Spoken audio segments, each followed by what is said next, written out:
বাংলাদেশে জন্ম না নিলে মনে হয় অনেকগুলা বিনোদন মিস করে ফেলাইতাম।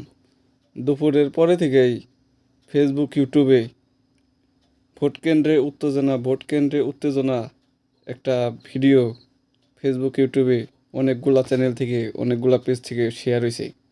কম বেশি সবাই হয়তো দেখছেন, আমিও দেখছি। প্রথমে ভাবছিলাম যে এখন আবার কিসের ভোট হয়, কিসের এত উত্তেজনা।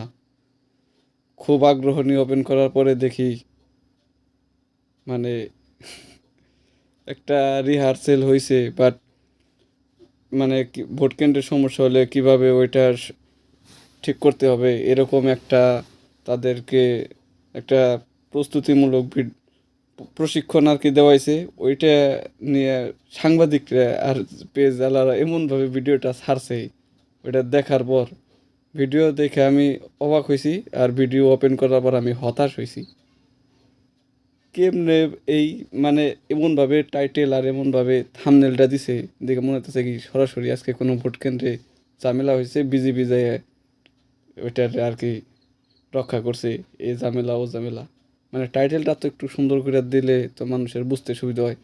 মানে ভিউ ব্যবসায়ী, এই ভিউয়ের ব্যবসা দিয়েই কোটিপতি হয়ে যাবো এক একজনেই, যা দেখা যাইতেছে।